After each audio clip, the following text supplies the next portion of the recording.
Assalamualaikum warahmatullahi wabarakatuh. Nama saya Ariana Sapitri dengan NIM 2310 1143 200004.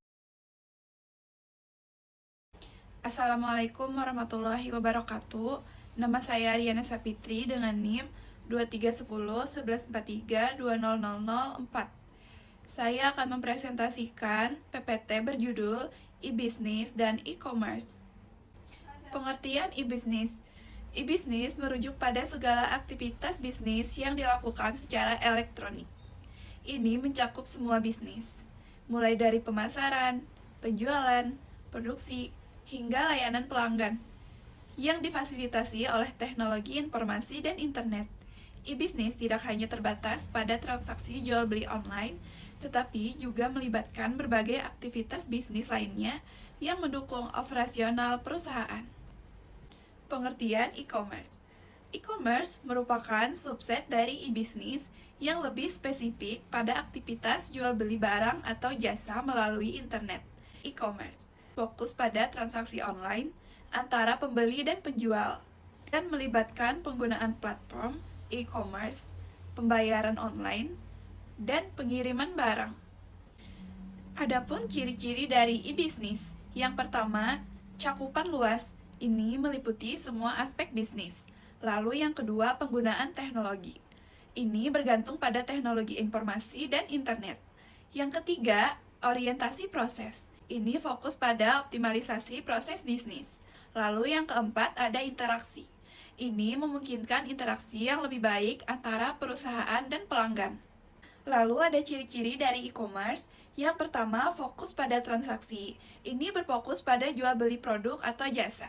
Yang kedua, platform khusus. Ini menggunakan platform e-commerce yang dirancang khusus. Yang ketiga, pembayaran online, menggunakan sistem pembayaran elektronik. Lalu yang keempat, pengiriman, melibatkan proses pengiriman fisik atau digital. Selanjutnya, tujuan dari e-business. Tujuan e-business adalah meningkatkan efisiensi dan produktivitas, memperluas jangkauan pasar, meningkatkan kepuasan pelanggan, memperkuat hubungan dengan pelanggan, dan mempercepat waktu respon. Lalu, tujuan e-commerce adalah meningkatkan penjualan, memperluas pangsa pasar, menurunkan biaya operasional, dan mempermudah proses transaksi. Di sini saya akan menjelaskan tentang kelebihan dari e-business. Yang pertama, aksesibilitas. Aksesibilitas dalam konteks e-business mengacu pada kemampuan sebuah situs web atau aplikasi bisnis online untuk dapat diakses dan digunakan oleh semua orang, termasuk mereka yang memiliki keterbatasan fisik atau disabilitas. Yang kedua, jangkauan pasar luas. Jangkauan pasar luas yaitu yang dimaksud mengacu pada seberapa area atau segmen pasar tersebut dapat dijangkau oleh sebuah bisnis online tersebut. Yang ketiga, personalisasi. Personalisasi adalah proses menggunakan data pelanggan untuk menyajikan konten, produk, atau layanan yang disebut dengan kebutuhan dan minat individu pengguna.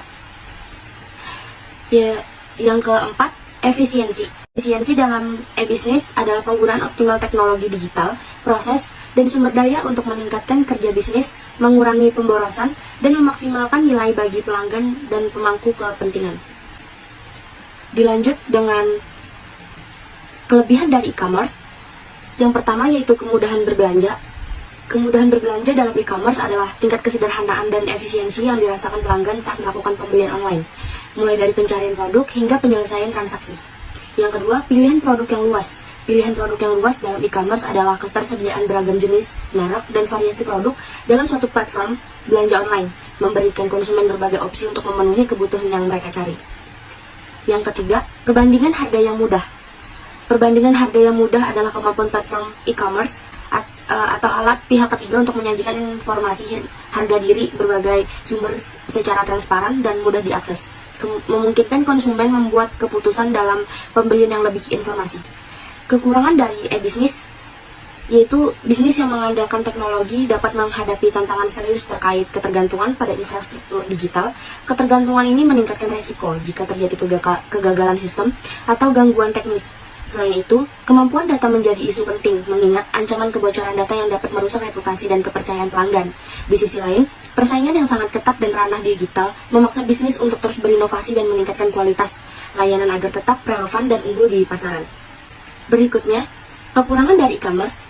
Kekurangan dari e-commerce yaitu konsumen tidak dapat merasakan atau mengevaluasi produk secara langsung, yang dapat mengurangi kepercayaan sebelum melakukan pembelian. Selain itu, biaya pengiriman yang tinggi dapat menjadi hambatan bagi pelanggan, terutama untuk produk yang memerlukan pengiriman jarak jauh. Masalah lain seperti kesulitan dalam pengambilan barang, baik karena logistik atau koordinasi pengiriman, juga bisa menjadi tantangan yang mengurangi kenyamanan dan kepuasan berbelanja secara online. Contoh-contoh dari e-commerce yaitu ada Shopee, Tokopedia, Lazada, Blibli, dan Zalora. Sekian penjelasan dari saya. Terima kasih. Baik, lanjut kepada materi berikutnya yakni sejarah tahu crush. Nah, kawan-kawan tahu nggak sih gimana sejarah tahu crispy atau tahu crush ini muncul di berbagai kalangan?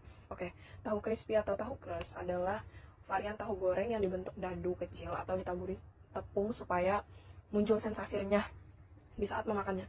Nah, penggunaan kata crispy dalam makanan ini terpengaruh oleh penggunaan kosakata dalam bahasa Inggris, yakni crispy yang artinya renyah.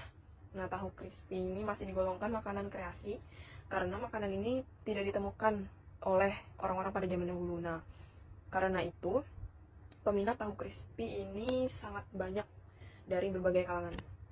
Oke, berikutnya, kenapa sih tahu crispy atau tahu crush ini ramai peminat? Nah, yang pertama, kawan-kawan, karena makanan ini sangat terjangkau oleh masyarakat bawah dan menengah. Nah, lalu yang kedua, ada bahan dasar tahu yang memang sudah banyak disukai oleh orang, dapat dengan mudah ditemukan di berbagai tempat. Jadi, kenapa banyak peminat? Karena banyak tempat-tempat atau toko-toko yang menjual, toko makanan yang menjual tahu crush ini. Lalu ada yang terakhir, bisa untuk lauk tambahan dan mengenyangkan. Nah, berikutnya, mengapa sih harganya murah dan terjangkau tahu crush ini, kawan-kawan? Oke, mengingat bahan bakunya sendiri itu dari tahu ya, dan juga sebelumnya ada tahu Sumedang nih, dan itu tuh sangat mudah didapat. Maka dari itu harga tahu crispy juga terjangkau, dan cara menjual tahu crispy itu sendiri cukup mudah, dan cara pembuatan tahu crispy ini gampang sekali. Maka penjualan bisnis tahu crispy ini sangat menjanjikan dan layak dijadikan pilihan usaha. Nah, lalu di mana aja nih tahu crush bisa kita jumpai? Sangat mudah ya, kawan-kawan. Bisa kita jumpai di pinggir jalan, atau di kantin sekolah, atau bahkan ada yang berkeliling di kampung sambil menggunakan gerobak. Nah, tapi kebanyakan memang dijualnya pada pinggiran jalan besar atau pinggir jalan besar itu yang dekat dengan pasar, karena sudah pasti sekali ramai pembeli dan sangat mudah ditemui saat kita berpergian. Nah, lalu bagaimana sih cara mempromosikan tahu crispy? Saat ini banyak sekali penjualan atau cara mempromosikan produk-produk seperti ini. Yang pertama, yang pasti sangat sekali dipakai adalah melalui media sosial. Nah, ini bisa saja kita gunakan dari aplikasi atau melalui medsos. Yang pertama pasti dari Instagram, WhatsApp, atau juga TikTok. Nah, yang kedua itu terkadang di beberapa tempat memang owner itu membagikan secara gratis di hari Jumat. Jadi cara mereka mempromosikan itu dengan cara mereka menggunakan diskon atau membagikan secara gratis. Nah, fungsinya untuk apa nih? Fungsinya untuk menarik pelanggan atau menarik minat dari konsumen itu sendiri. Nah, baik. Sekian itu saja dari saya. Terima kasih. Baik, di sini saya akan melanjutkan tentang pengambilan resiko. Saya akan menjelaskan tentang pengertian resiko. Resiko didefinisikan sebagai peluang terjadinya hasil yang tidak diinginkan. Kejadian resiko merupakan kejadian yang memunculkan peluang kerugian atau peluang terjadinya hasil yang tidak diinginkan. Sementara itu, kerugian resiko memiliki arti kerugian yang diakibatkan kejadian risiko baik secara langsung maupun tidak langsung. Kerugian sendiri dapat berupa kerugian finansial maupun kerugian non-finansial. Terus, resiko usaha pada tahu crush atau tahu crispy. Resiko yang kami identifikasi dari tahu crush itu yaitu jika cuaca hujan, biasanya pelanggan akan kurang karena banyak yang malas untuk keluar rumah. Yang kedua, terkadang saat menggoreng di minyak panas, jika tidak hati-hati, tangan akan terkena oleh minyak. Yang ketiga, mulai banyaknya persaingan di mana-mana yang membuat usaha yang kita jalani bisa bertahan atau tidak. Terus, upaya mengatasi risiko. Itu ada 3. Yang pertama, mengatasi penurunan pelanggan akibat curah hujan, seperti mempertimbangkan layanan pesan antar atau diskon khusus pada hari hujan, supaya menarik minat pelanggan untuk membeli. Yang kedua, mengurangi risiko terkena minyak panas, yaitu dengan menggunakan peralatan seperti sarung tangan dan menjaga jarak aman.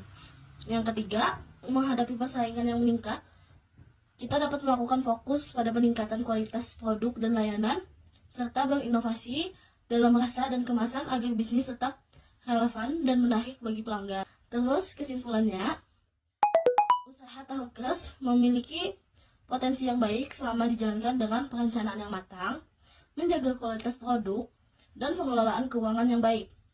Tahu keras memiliki tekstur yang renyah dan gurih, membuat sangat disukai oleh banyak orang. Tahu keras sangat populer di kalangan anak muda dan orang dewasa, sehingga menjadi peluang usaha yang menjanjikan. Harga tahu keras yang terjangkau membuatnya mudah untuk dijual dan diminati oleh banyak orang. Mungkin itu saja yang dapat saya sampaikan. Wassalamualaikum.